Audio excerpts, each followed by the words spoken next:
Okay, we are on. Now, the first thing and most important thing, gang, is this for right now, and that is your QR code for your registration. All right?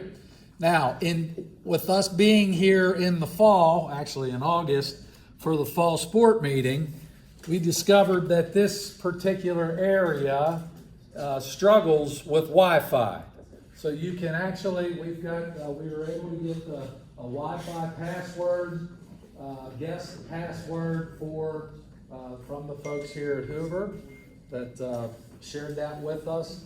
And so what I'm going to do is, it should be pretty easy for you to get the QR code because I got those spread out. But if you need the password for the Wi-Fi, let me do this. Get your cameras ready, take a picture of it. How about that? So you don't have to sit there and I'm going to hold it over here first. This is the Wi-Fi password. You guys don't need it? No. Everybody good over here? You guys good over here? How about back here? Sounds good? This is the Wi-Fi password. Yes. Password.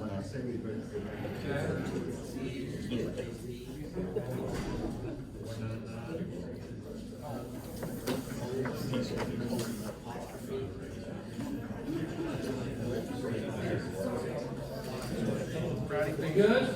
Okay, now, please do me a favor. I know this is, for some of you, guys, for some of you, this is old hat. You've sat through these things. You've listened to myself or others for many years. The information that we cover, and it's for all of our sports, I'll be honest with you. It's amazing to me how we come to visit, we present, we tell you where to find the stuff. Now, I'm not talking about you, I'm just talking about in general, all right? It amazes me how when we get to the end of the year, as we are in the fall sports season, the number of phone calls we get as to where's this, where's that, how do I do this, how do I do that? And it's been there all along. We have the information available for you. Wrestling coaches, in my opinion, all right, do a fantastic job because here's the reason. First of all, you're used to keeping records. You're used to recording things. You're used to sharing information, and you're used to being able to find what you need. So for that, I thank you. Okay? But for what each year when we present, there's always going to be something new. There's always going to be something that you haven't seen. And so once you really kind of focus in on and ask questions. Now, some of the things that I'm going to present to you are obviously new. We are changing. This sport is evolving, as you know.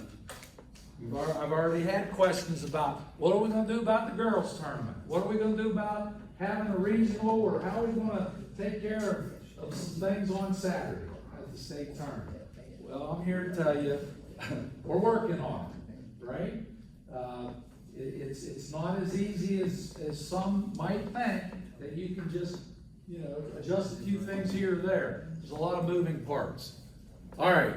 Now, we're going to go ahead and get started. So with all that, I welcome you here this evening, and I thank you for your time this evening and for the time that you put in as a coach. All right? I'd like to thank, my years of coaching were kind of similar. You go to a track meet, you settle in, you hunker in, you're there all day. Same thing with wrestling. But I doubt that there's very few people in this room that when you get to that Saturday afternoon or that Saturday morning, that you're starting to look at your watch and you're saying, well, what time is this going to be over? What time is this going to be over? You don't think that way because you love what you do. Okay? And so,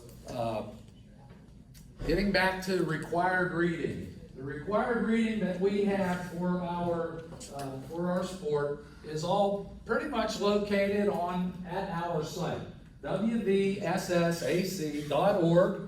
Okay, when you get to the site, there's a blue border at the top that has several different listings. One of the listings is sports. Click on sports, and there'll be a drop down.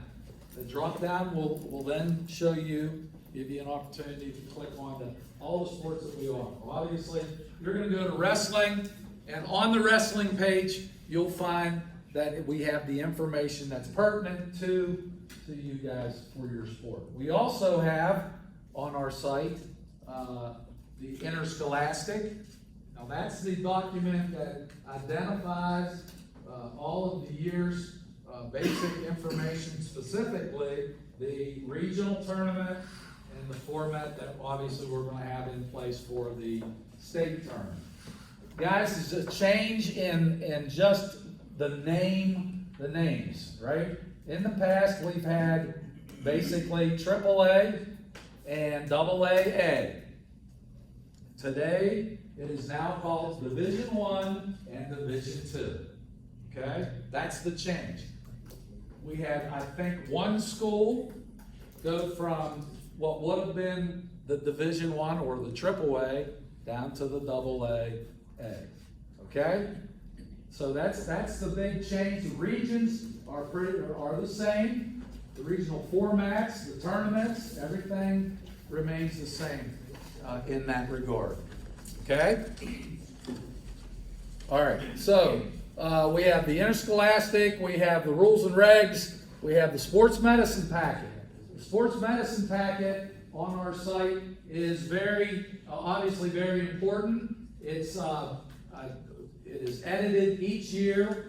We add items to it.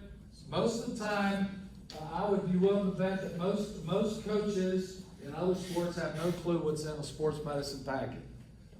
If I had to put one group, to list one group that would say, yep, I know about the sports medicine packet, it would be for wrestling coaches.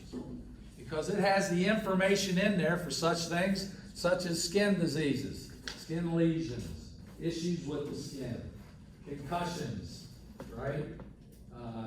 So we have items in there that are pertinent to your sport that you deal with on a frequent basis. Okay? Now, before your season begins, it's mandated that you have an informational meeting with the parents. Right? Have the parents and the kids come to a meeting. It's a captivated audience. It's much like what we're doing here this evening. Right? I see all of you over a 2-week period for our meetings before the season, and then I see most of you at the end of the season in early March. Okay? In between, rare is it that we bump into each other. Okay? But this is the time that we have, that the office has, to share information with you and have you knowledgeable as to what some of the changes might be for your sport. Now, specifically with your informational meeting, as far as communicating with the parents, make sure that you cover these 2 things: concussions and sudden cardiac arrest. Okay? Those are 2 non-negotiables for coaches to cover with parents. In the event of, okay, we have a plan. And our plan is in place through our emergency action plan, right? That you're all familiar with. If you've been in the business for a while, you know what your emergency action plan is. You know that it's mandated that you have an AED at all practices and at all competitions, right? AED, and with that we have our trainings that we're going to cover here in a couple of minutes. All right, this is what the page looks like when you bring it up on our site. Okay, we have the wrestling page. Your important dates for the high school this year: November 17th is your first day of practice. November 17th. December 3rd is your first day for competition. And your regional competitions begin Friday, February 20th, and Saturday, February 21st. We have our mandatory week in between that regional and the state competition, which begins on Thursday, March 5th through Saturday, March 7th. Okay? Weight certification timeline. All right? You have a period of time in which you need to get your kids certified. Most of you do this early in the season before your first competition, that being December 3rd. So November 17th, obviously, is the first day of practice. You can begin your weight certification on that day if you wish. And that runs through Monday, February 2nd. Okay? After Monday, February 2nd, the weight certification window closes. So if you have a late season, hypothetically, a football player that comes through and is kind of undecided, you know how that sometimes can be, you know, you need a couple big guys, and if he comes, I'll come, whatever, and so they might not start until, you know, mid-December. So it's going to take them a little while to get their practices. Don't hesitate doing their weight certifications. Get that taken care of before February 2nd. Okay? Middle schools, all right, your middle schools can start a week before the high school. They start November 10th. Competition first date is the same day as the high school, December 3rd. Weight certification forms that the middle school coaches complete and send to the office must be in by December 22nd. So middle school coaches, how many middle school coaches we have here? You guys familiar with that form? Yeah. Just scan that and send it to me. All right, just scan and send. Middle school season ends on that 21st, that Saturday, February 21st. Okay? All right, now, very small print, and this has already been a little bit of a topic of conversation prior to the beginning of the meeting, and that is the qualifying for the dual state tournament, the state duals tournament, excuse me. So again, we have 2 divisions, 4 regions each. And if we look down, I guess this would be region 3 for AAA, and that would be George Washington, Greenbrier East, Riverside, and Woodrow. All right? And that is a dual team date, a quad, and we'd have to get with Chris Way, I think. No, that's going to be at Woodrow. Oh, Andrew. We'll get with Andrew Pennick. Okay? Now, AA Division 2 is, Region 3 is at Independence High School on January 7th, and that includes Greenbrier West, Hoover, Independence, and Shady. Those are the 4 schools that are competing to represent Region 3. Remember now, there's 2 teams that come out of that participate in the dual tournament. Weight classes are the same as they've been. There have been no changes from the national level. Your scheduling points remain at 18. You get 18 points each year. Keep in mind that your dual matches count only a half a point, right? So it's encouraging. We can try to encourage more duels. You're only using half a point. Once we get to a try or a quad, we're using 1 point. Anything above a quad, we're using 2 points. Okay? That includes middle school this year. That's middle school as well. Okay? Here's your emergency action plan, which you should be familiar with. Now, with the emergency action plan, I'm pretty sure that most of the procedures remain the same if you're in the same venue that you've been in. Make sense? Wrestling room hasn't moved. We still have the same plan for our emergency action plan. What changes is the names on the plan. So we rely on our athletes to assist in the event of an emergency, getting doors opened up, directing an ambulance, going out in front of the school and waving an ambulance to get to the wrestling room in a short period of time. Think about that, right? What if we come up the road to Hoover here, and the call was, we have an emergency at Herbert Hoover High School. All right, I can get to Herbert Hoover High School. I'm not so sure where the wrestling room is.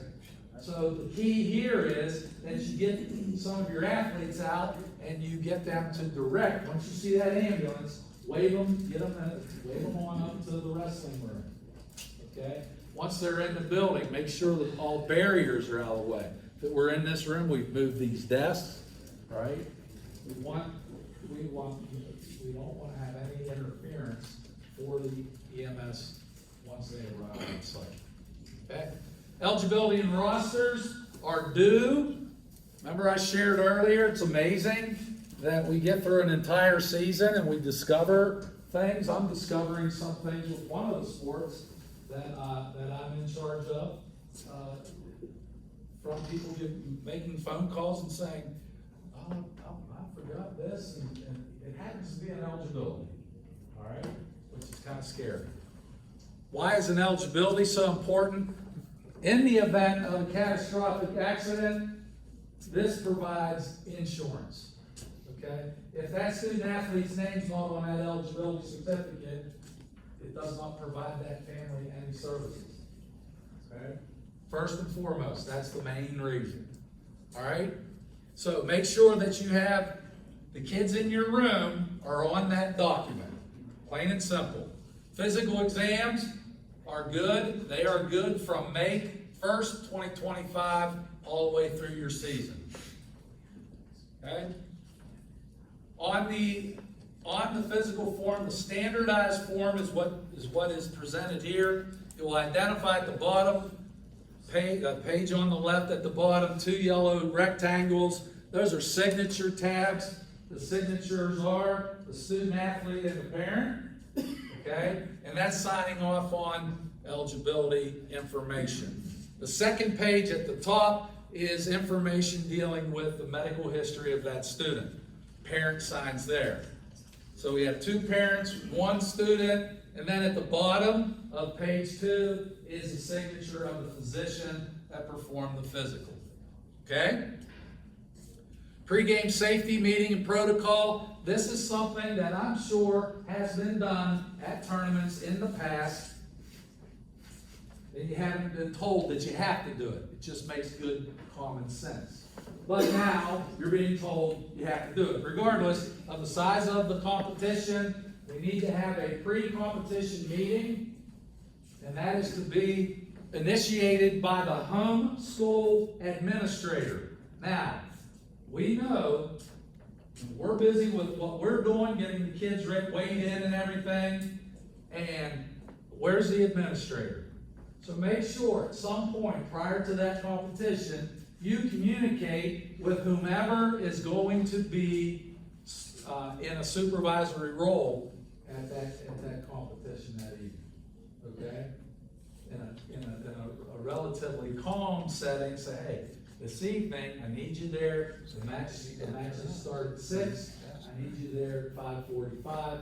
We have to go over, all right, this informational meeting. And what is the information in this with this meeting? It's exactly what we've been talking about. What are the safety protocols? Who is there? We have our athletic trainer here. We have Dr. Jones, who volunteers his time for our wrestling program, is also in attendance. We have an AED. We have, we have communication with the emergency squad. We have all the things in place necessary, okay, for people. People need to know this information. Your officials, the visiting coaches, right? All visiting coaches and the officials need to be part of this. Doesn't need to be 25 minutes long. It'll take you about 3 minutes to go over all this, if that. okay? It's an assurance to everyone, hey, we have a plan, okay? All right.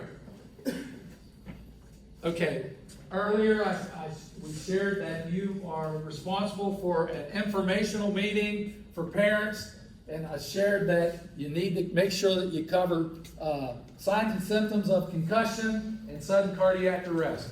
These forms are on our site at the sports medicine, on the sports medicine pages. You can run copies off and distribute those to the parents at that informational meeting.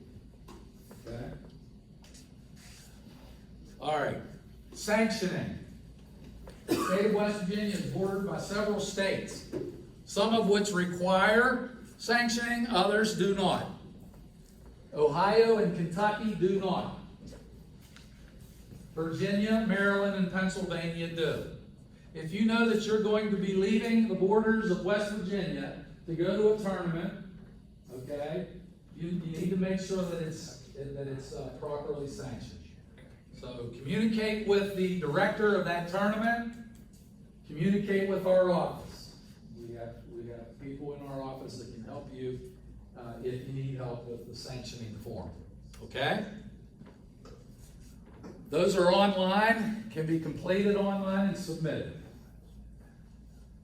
Now we're going to get into some of the protocol with concussion. What are the procedures that we have in place? In the event, during practice or competition, that an athlete bangs his head, hits her head or his head, and there's pause.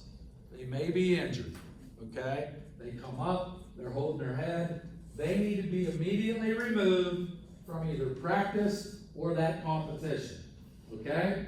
At that point in time, shortly thereafter, they need to be evaluated. And that evaluation is going to determine one of two things. That no, they do not have a concussion, or yes, they have a concussion. All right? So you can go one of two ways. And we've had that. Through your careers, you know, the kids have hit heads, and you get them checked out, and they're fine. They can end up wrestling the rest of the day. They might not finish that particular match, but they can wrestle later on in the day. They're fine.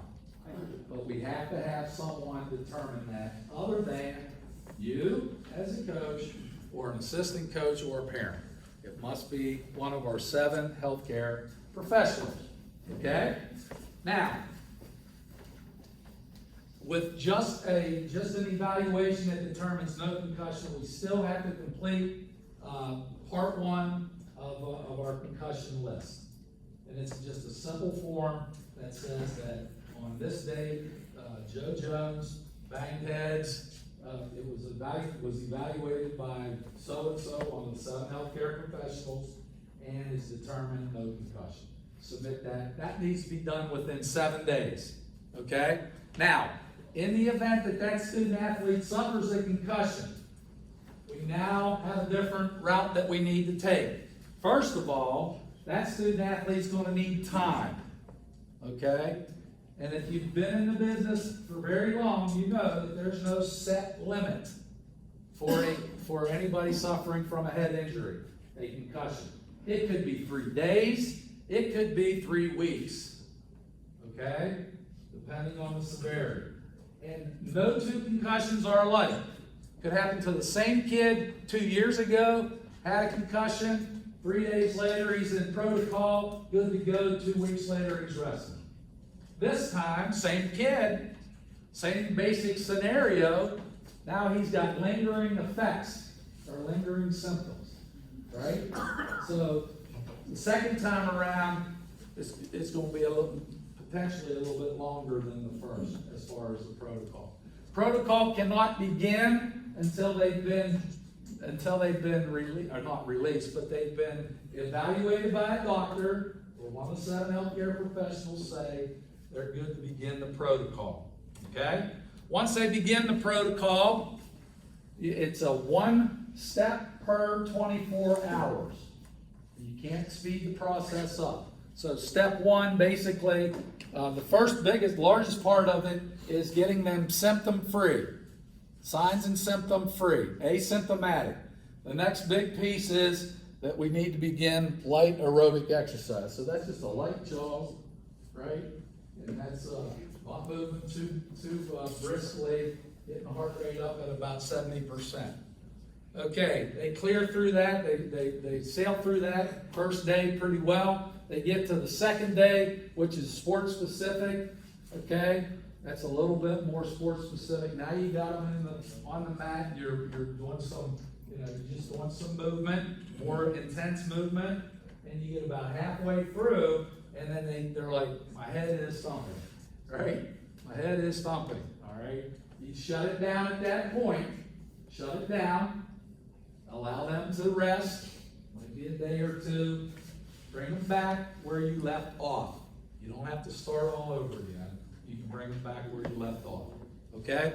But keep in mind, each step in the protocol is a 24-hour time frame.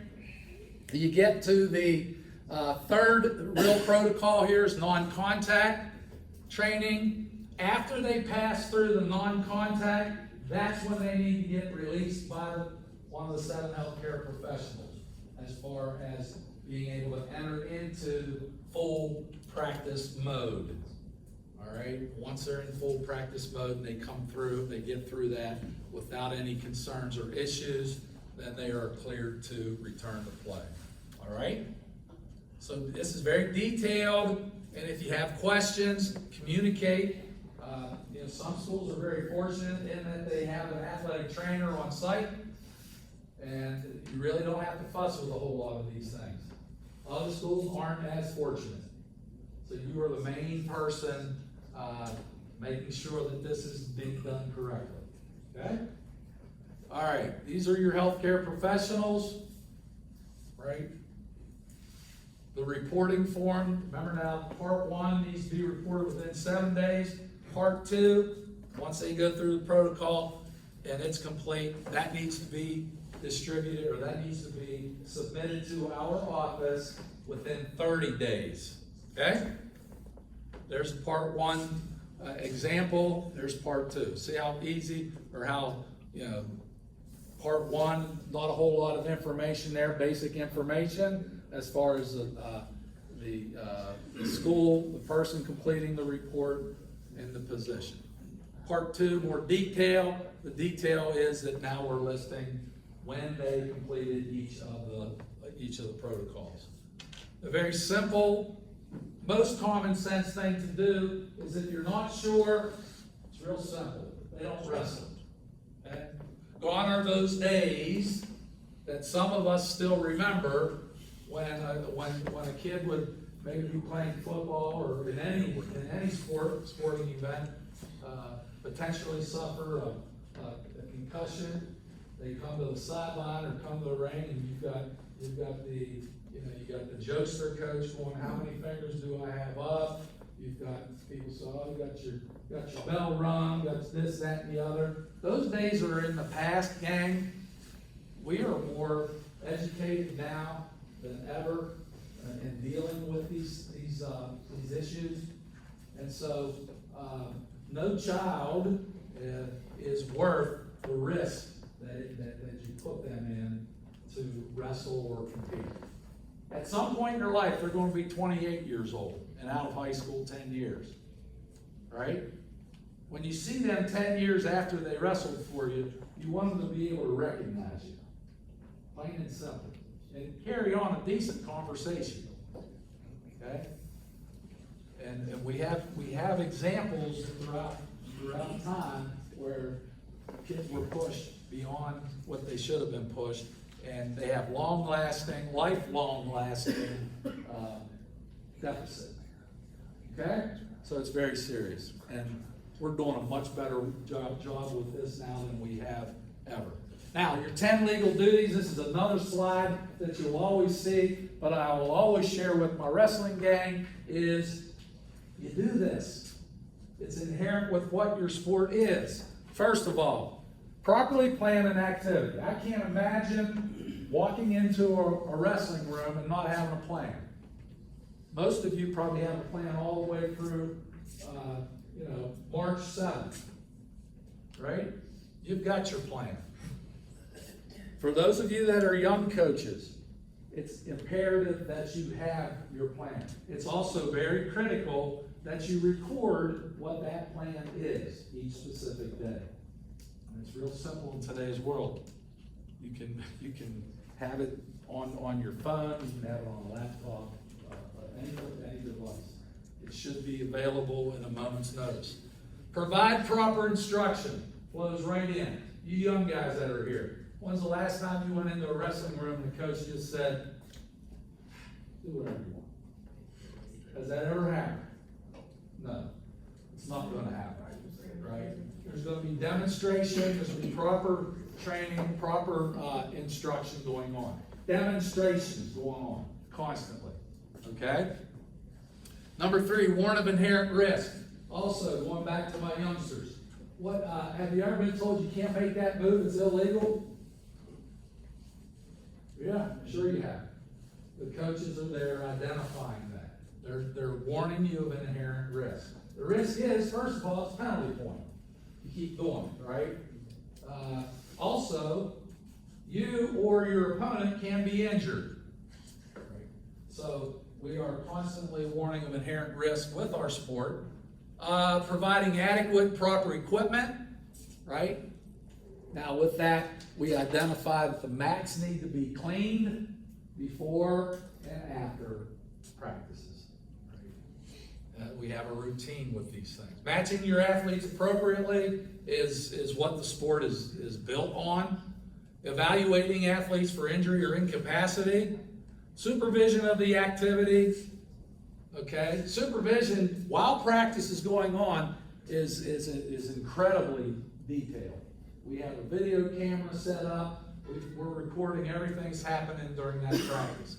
Where coaches in general tend to drop the ball is supervision before and after practice. All right.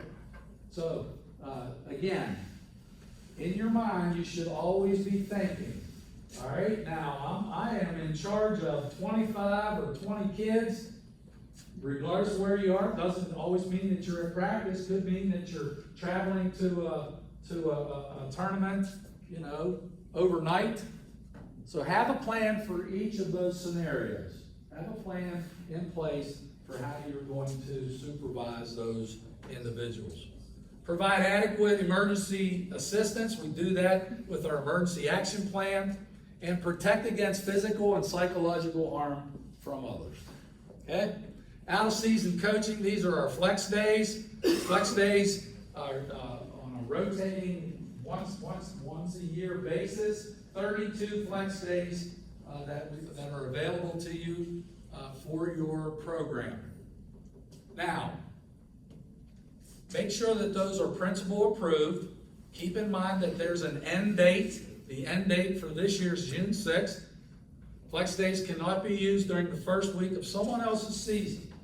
So once we get into, basically, the spring sports season, your season is ending. I doubt very many wrestling coaches are going to want to have a flex day that first week in March.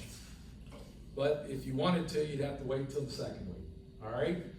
So let's fast forward to the fall sports season. Let's go first week in August.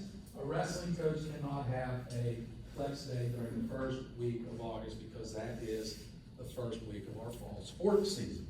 Okay? Use of any part of a day for an activity will count as a flex day. Flex days cannot be used on a Sunday, cannot be used as part of the tryout. Flex days must be voluntary to the athletes. Now, here's a change. Here's one of those changes I shared with you earlier.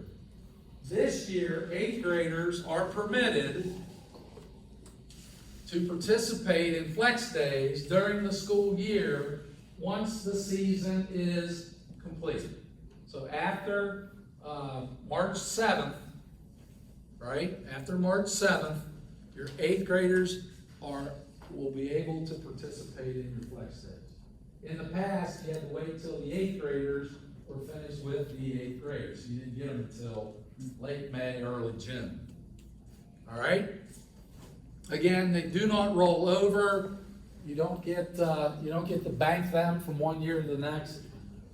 And your dead period for wrestling is July 1st through July 6th. The other dead period, you're in season. All right, sportsmanship. This is the slide I always like to share with you because, again, this is my opinion for what it's worth. Sportsmanship in this, with this particular sport is visible at all times. The beauty of this sport is that the intensity with the competition is through the roof. Right? Kids are wanting, coaches are wanting, everybody wants to see that great wrestling. When it's over, just take a pause one time, and I'm sure some of us older coaches have already done this. Take a pause sometime, and just look up in the stands. Identify your kids. Who are they talking to? Who are they communicating with? Sure, probably most of their teammates, but I guarantee you, more times than not, you're going to see another kid from another school in amongst them, and they're yakking it up, just having a good old time. And that's great. That's what it's all about. And I see it with the coaches. It's a fraternity. You don't probably call yourself a fraternity, but it is, because you might not see eye to eye on things all the time, but in the end, it's like being in a family, right? You know, we can bicker amongst each other, but don't you step into this circle, right? Same thing even with the officials. There's always going to be that heated match where it was a pin, no, it wasn't a pin. You know, we're arguing a point or two here or there, and we cool off. It might take a little while, it might take a week or two, right? But ultimately, eventually, we come back to our senses, and at least we acknowledge that we are humans after that. Okay? So, good stuff with the sportsmanship, and guess what? The kids are watching. They're always watching. So if we behave improperly, they're going to do the same thing. If we show sportsmanship, if we show class, they're going to do the same thing. All right? So always keep that in the back of your mind. Required online courses, gang. You've been in this business for a couple of years. You know that you have to complete your online training. And that's you can link to these trainings through our site. And you must do each year the concussion and sport training, as well as a sudden cardiac arrest every year. Okay? Our first year coaches are also responsible for the heat illness and prevention. Okay? So those are the required online courses that are provided, and you can access those on our site. This is obviously an example of an AED. If you have a unit in your possession on a daily basis, take a look at it every day, right? Got that little window in the upper right-hand corner. It's either going to be a green check mark or a red X. One or the other. And it's going to go dead on one day. You can't just wait every month and check. Give it a look every day, because you just never know, right? So, any information on AEDs, make sure that you're communicating with your school administration on how those things need to be handled. All right, heat illness policy.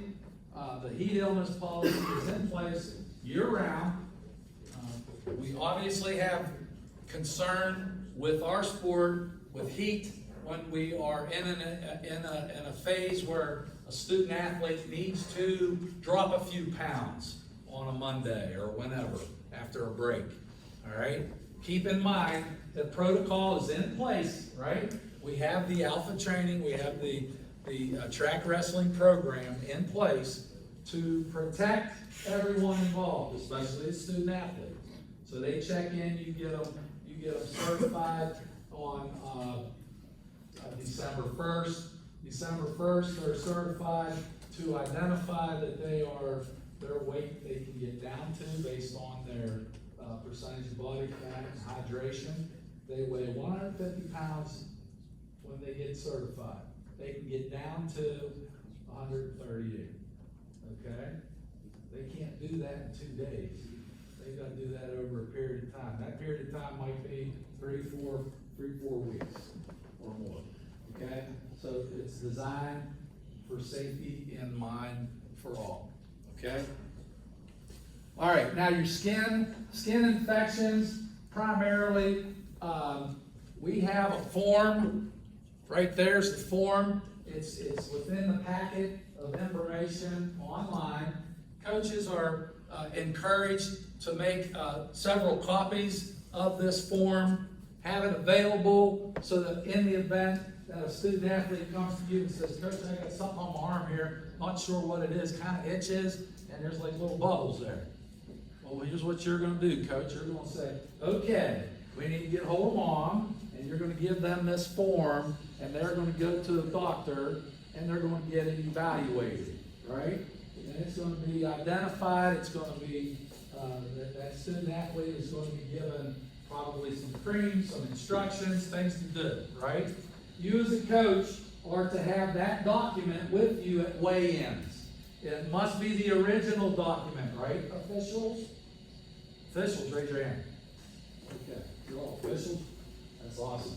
First year? Second already? Awesome, that's a good deal. Okay, we have to have that form with us, and it must be the original form. Okay? So,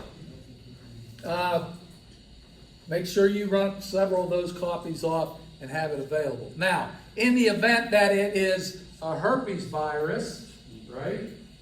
This is a little different in that if it's diagnosed as a herpes, same thing, you send them with the form, but now we have to do some backtracking.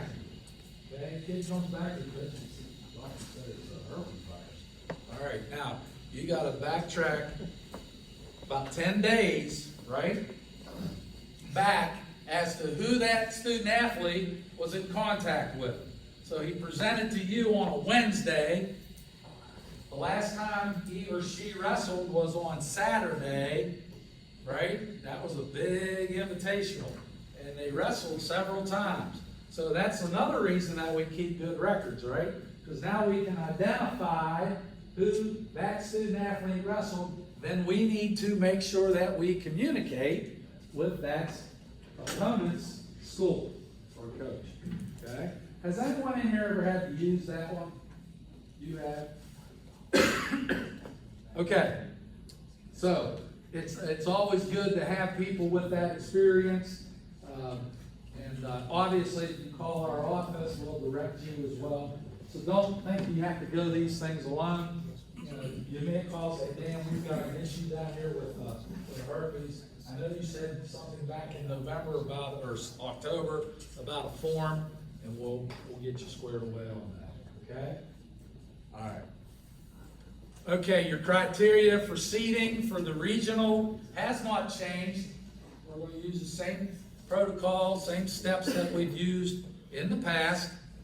State tournament, once again, the days have not changed, Thursday, Friday, Saturday.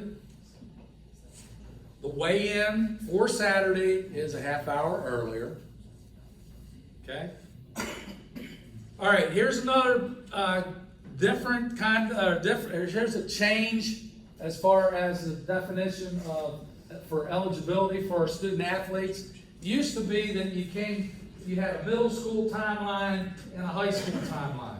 We've now combined them. We have one timeline, right? And that timeline begins on the first day that student walks into the middle school in the 6th grade. His or her athletic eligibility clock starts ticking, right? At that point in time, they have 14 consecutive semesters of eligibility through the 12th grade, right? Used to be 3 years in the middle school, 3 times 2 used to be 6, and then it was 4 years at high school, so it was 8, and so now we just combined them to eliminate that break point. All right, out of season coaching, keep in mind we have a unique circumstance or a unique situation in that several of you in this room are also coaching the girls, and you have identified and shared with us that there are lots and lots of tournaments available for the young ladies, but guess what day they're on? Sunday. Okay, here's what we ask from coaches. If you know that you have Sundays in your future with the young ladies wrestling in Ohio most of the time, make sure that you send us that information and we give you that, information, or we sign off on it, okay? It is permissible, but we need to know about it, all right? So communicate with your athletic director and or principal on those types of things. Weight assessments, does everybody in here have their weight assessor already lined up? You know who it's going to be? Most of you, I'm sure, do.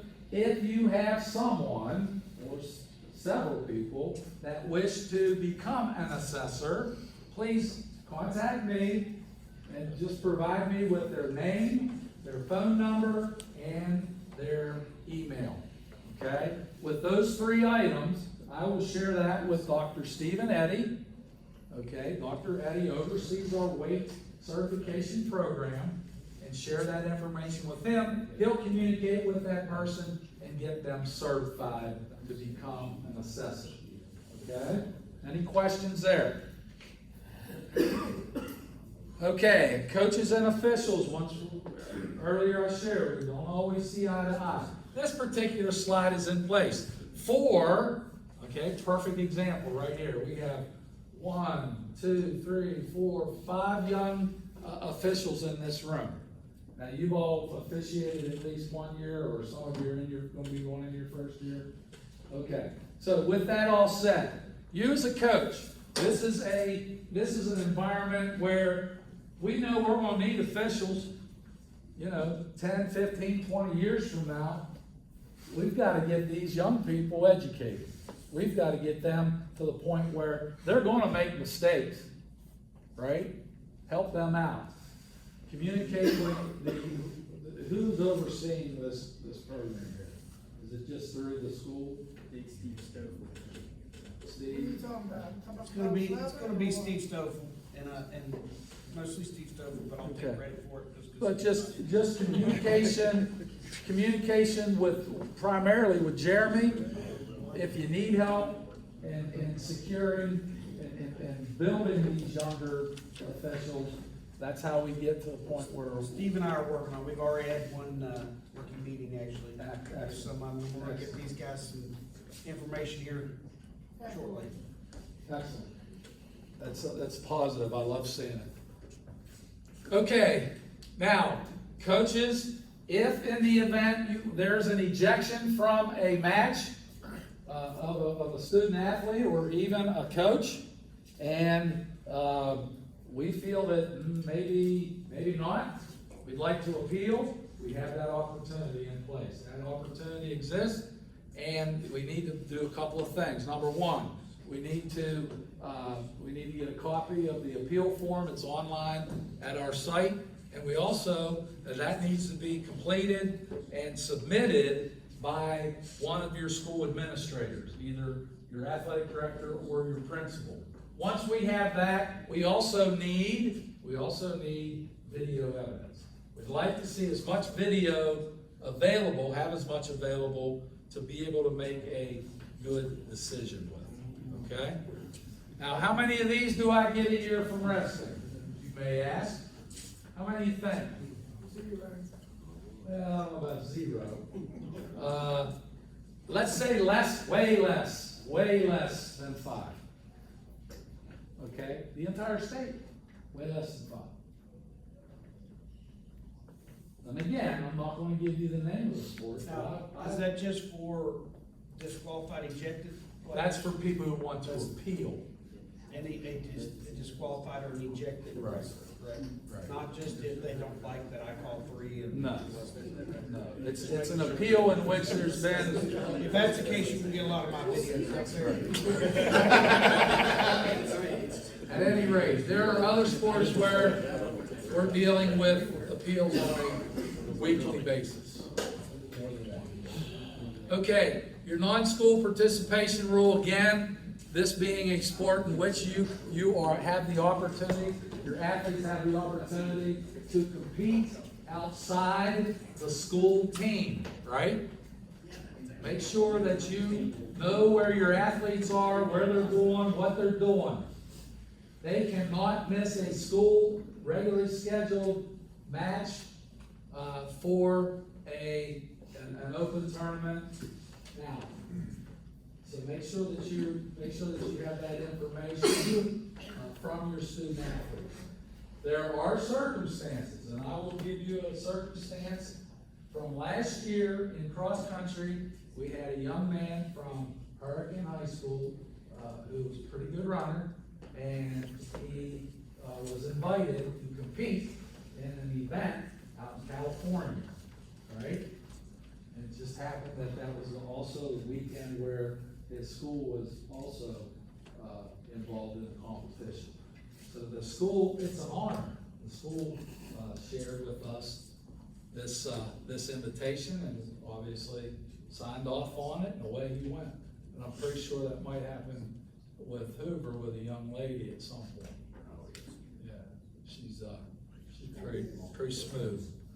Okay, coaches and teams, make sure you're following the proper weigh-in procedure. Make sure that your eligibilities are submitted before your first contest. Make sure your emergency action plans, this is just like a summary. Make sure you know you only get 18 weigh-in points. 2 team duels count as 1. All regionals have to have a physician or a physician assistant on site.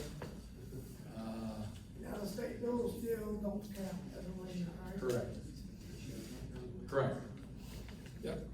Coaching authorization. Any of our citizen coaches, make sure that your certification is updated on a yearly basis. Remember now, we run on a fiscal year with this for Form 39. So on June 30th, they expire. After June 30th, you need to make sure that you get recertified by completing that Form 39. 12 practices before the student athlete can compete in a match. If we have a carryover from a fall sport, from football, and those student athletes come to you immediately after their last contest, they only need 5. Okay? Scrimmage after 5 days of practice, so you get your first weekend before you can actually scrimmage. Eligibility, again, by the first contest. Try to keep your bench clearing brawls to a minimum. Remember now, coaches, you are in charge of your kids. I say that kind of tongue in cheek, but rare is it that we have a wrestling bench clearing brawl. For sure it's happened. Jeremy says it has. We've had one in recent years. He's probably been involved with it. That was He probably caused it. Amen. Okay. Probably did cause it. So this your minimum weight, hang with me, we got just a few more minutes, gang. Then you get to hear Jeremy for 15. About an hour. an hour. 15 minutes. Okay, we have the 50% rule. Once you have your athlete certified and their weight certification is at 150 pounds, at 150 pounds, they must weigh in, must have 50% of their weigh-ins after they reach that alpha weight, the remainder of the season up to the regional. Okay? Everybody good on that? All right. No tobacco in the arena or on school grounds. Policy 4373. Ejection policy. If in the event of an ejection, the wrestler or coach is suspended for 2 weigh-ins. Okay? This is your officials page. Once you go to our site, click on officials, this drops down, and you see at the bottom listed all of our sports. The officials have just 1 test this year. It's a 50-question test, as opposed to in the past having 2 tests, right? The online test window opens up November 10th and closes December 2nd. The officials' dates for self-nomination for the state tournament opens on October 27th, closes December 15th. Anybody who aspires to work the state tournament must be a Class 1 or Class 2 official. Remember now, we are protected by law, state law 61-215 against assault. in the event of an assault on a coach or an official, a police report must be filed at the area where it occurred. So if it happened in Point Pleasant, no, that's probably a bad example. If it happened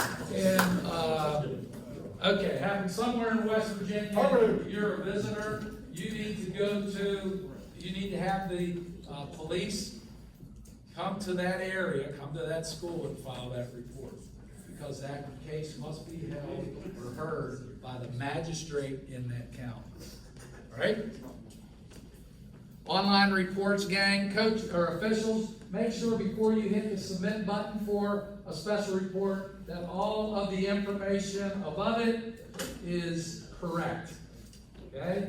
Make sure that it's correct. I appreciate your time, and I appreciate what you do. Keep up the great work. I knew you were going to ask a question. CPR, I saw, on SSAC, it says something about CPR, AED.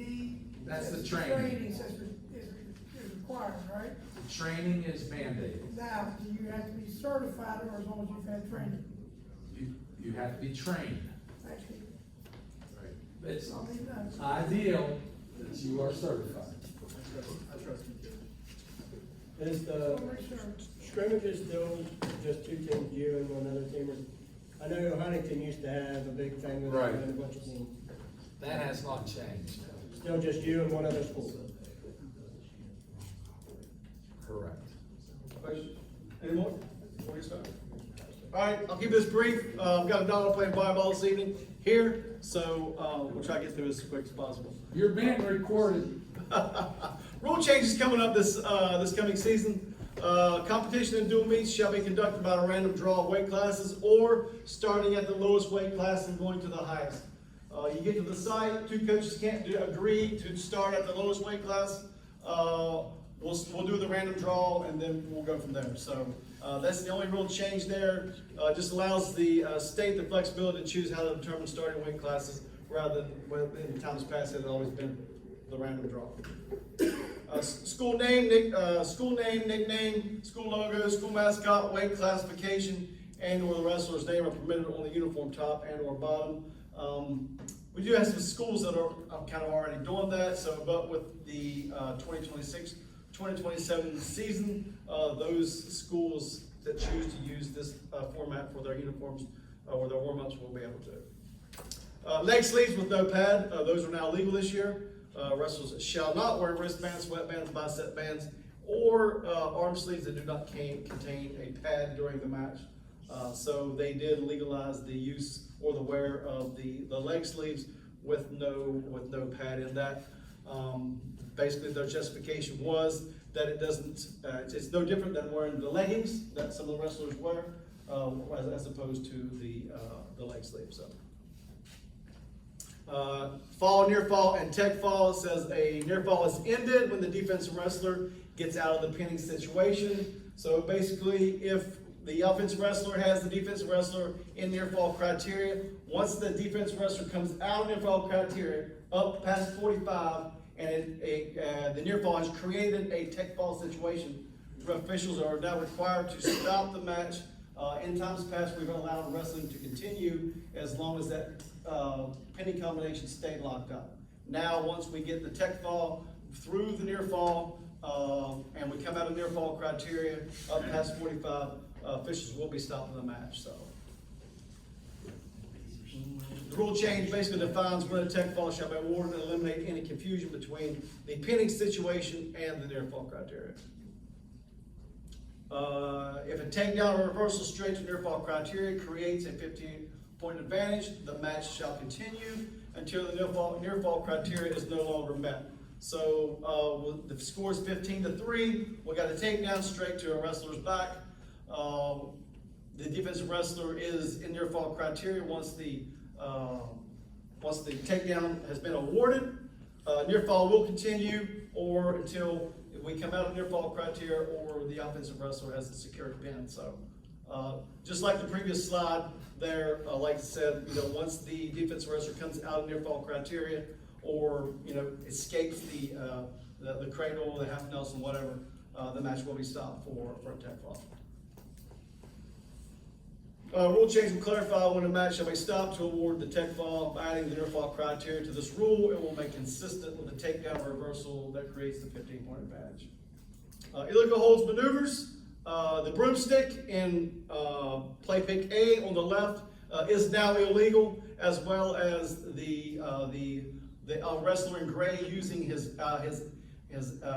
outside knee there to crash in or to injure the other wrestler's knee by basically buckling it to the inside. So don't see the broomstick a lot throughout the season. However, it does, some wrestlers do use it from time to time. Officials just be on the lookout for that, and also be aware, look for wrestlers crashing in on that inside knee there where they've got that shin lizard. Says leg block cutback when leaving the feet and using the foot or leg to cut out an opponent's leg to include from the rear standing position. So you got offensive defensive wrestler in the rear standing position. The offensive wrestler jumps up with both feet, and both feet go into the back of the knees of the defensive wrestler. That is illegal, as well as the broomstick and crashing in on that inside knee of the other wrestler. So just trying to prevent any type of significant injury to our student athletes throughout the season. So interlocking, overlapping hands, fingers, or arms around the opponent's body. If you go to the back of the rule book and look at photos 103 through 106, you understand what we're talking about here. This is really pertaining to the, it's like a body cradle, where we get some lower level wrestlers or some inexperienced wrestlers, a newer wrestler, where they want to come around the body here and under the leg and wrap up a cradle rather than come above the shoulder and underneath the leg. So just look at photos 103 through 106 and you'll get a better understanding on this situation here. It says you'll see some wrestlers be able to to get put into near fall criteria with this. It's a funky looking cradle. Like I said, you don't see it a lot. You'll see it some from probably at the middle school level, some lower level high school wrestlers that are new to the sport. So some change in officials and signals. This one is no longer in the rule book. They took it out. Last year they went to both hands to the chest for the officials timeout. In years past, the no control, it shows like a circular motion in the rule book. Now it's here. So it's almost like to kind of the defer motion. Your official will just use this when there's no control. And then I think most of us in West Virginia last year used the outside three fingers for near fall. Just obviously you have these, like you've done in the past, just twist your fingers and take those fingers to the opposite shoulder to show near fall. Always show it once. That's why you hold it up there and twist it, and then go to the shoulder and then just drop it down. Sometimes we confuse the table workers by showing it and then coming down and then back up again. So try to leave it up there as high as you can for a couple of seconds. Twist it down to your shoulder and then just drop your hand. Let's see here. Basically talking about the official signals, some points of emphasis this year. Use of the NFHS wrestling skin lesion form. Coaches, make sure you print several of these off, put them in your briefcase, put them in whatever you carry from practice to practice, match to match. Make sure you've got someone inspecting your kids. If you got a trainer or someone that's close to the team, that's like a doctor or something like that, bring them in once a week if they're available and have them look your kids over. It doesn't take that long. You've got 15, 20 kids. I mean, you can go through those kids within 5 minutes. Just have them put their hands up, turn around, make sure they're getting a good skin inspection once a week. But you do have to send them to the doctor to be looked at. Make sure you're sending them with this form. We're still getting the scripts, the doctor's little script pads from time to time. We don't get them very often, but we do have to turn those wrestlers away. And once they step on the scales and been disqualified, we can't let you send them to the doctor downtown because we don't know. I mean, one, if it is contagious, well, they're not going to be able to wrestle anyways because typically they're going to be treated for like 48 hours on some type of cream or antibiotic or something like that. So make sure you're sending your kids to the doctor with the correct form. It says the form is a critical document designed to promote student safety and prevent the spread of infectious disease in wrestling. The form provides standardized medical documentation that allows licensed medical professionals to evaluate skin lesions and determine whether an athlete is medically cleared to compete. The form provides consistent evidence-based decision-making while minimizing health risk to all our competitors. I'm sure most of you all around in like 2016, 2017, whenever we had the situation that we had with Region 4 AAA. That was not fun. I was part of that region. Sat through a deposition for 3 hours. Me and the other two officials at different times, we sat through a deposition with attorneys sitting all around us. So don't want to go through that again. So make sure you're using the proper form to make sure our kids are being treated properly. Coach misconduct penalty, the consequences. As a coach, you take an official to the table and you're questioning his judgment. More than likely, you're getting a warning. If you continue to question his or her judgment, the next step is 1 team point. Then, if it still becomes a problem, the next penalty is 2 team points, and you're removed from the premises for the day. Unlike unsportsmanlike conduct or flagrant misconduct, you're removed for the remainder of the event. Coach misconduct penalty, removed from the day of competition. You can come back the next day. Penalty charge dollars all over for you. So, just know, officials, that if you just make sure that you are being questioned on your judgment, not a rules application. Because if we're questioning a rules application, it's really not coach misconduct unless they get belligerent.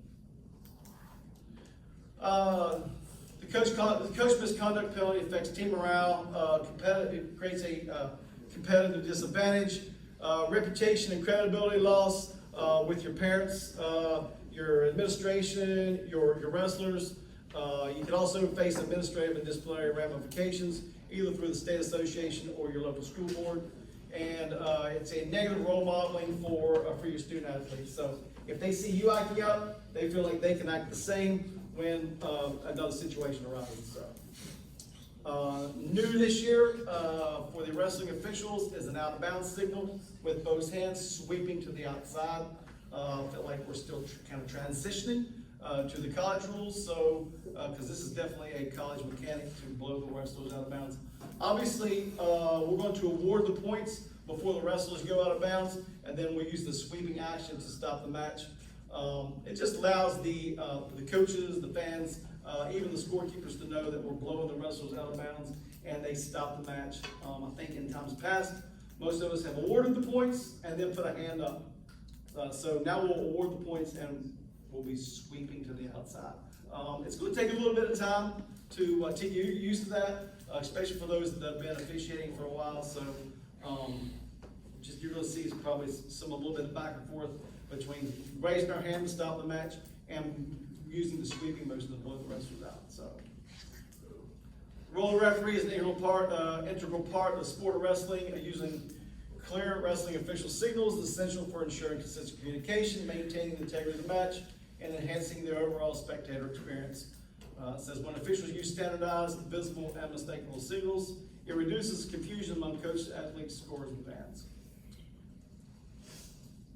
If anyone doesn't have the NFHS app, I highly recommend it. It is much better than the NFHS All Access that they used to have. It's NFHS Digital. There's a lot of features to it. It's searchable. You can bookmark certain things that you may have a question on. You've always got it with you around to have to carry your rule book. Everyone's almost always got always has their phone on them, and it's free for anyone that's a member of the coaches and or officials associations. If you have any wrestlers that need some type of accommodation, whether if you've got a kid that's got an amputation and wants to wrestle with the prosthetic, if you've got a kid that's blind in one eye, wants to wear some type of goggles or glasses to prevent damage to the other eye. Face masks are not a accommodation, it's just special equipment. Just make sure you're getting a face mask that properly affixes to your wrestler's headgear. There's a couple different varieties out there, and most of them are obviously approved through the NFHS. So, but obviously can't wear any jewelry or anything like that in case we have any type of religious accommodations that would obviously go through the SSAC office. NFHS Learning Center, 90 courses, 60 of them are free, over 15 million been delivered throughout the years, and they're available to coaches, administrators, parents, officials, and those other people. So, got any questions? All right, guys, good luck. Have fun this season. I think there's some officials in here that want to stop by and talk.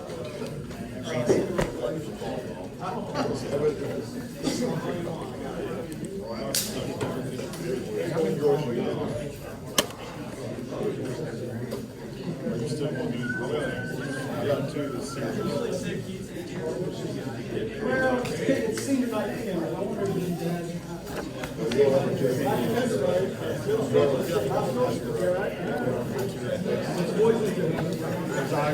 He's having babies. Just had my first grandchild.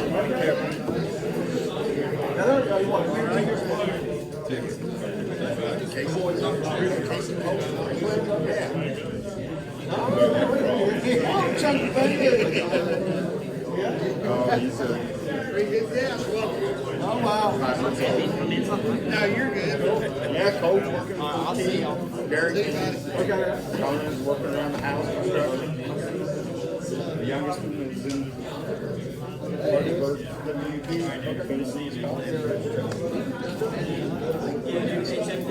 Yeah, we went there.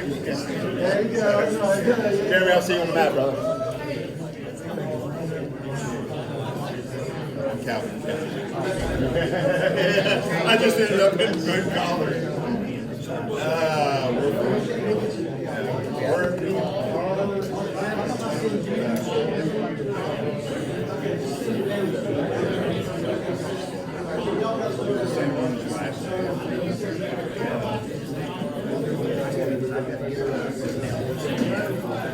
He said he thought it was Coach Williams, he didn't know it was Coach Williams. February February 7th. 7th, so I think it's the 9th this year. I think it's the 7th.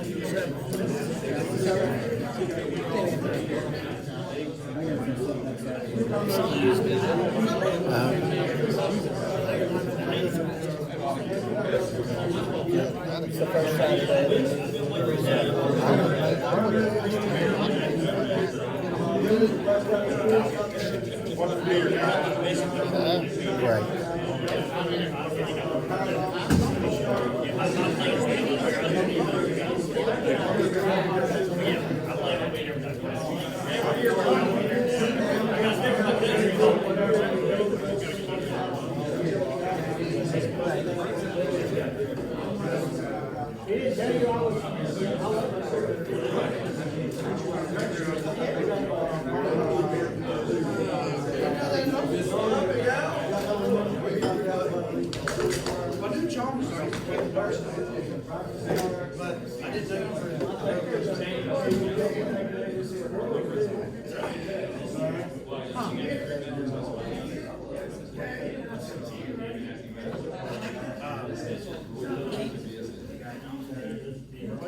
Oh, you're sick.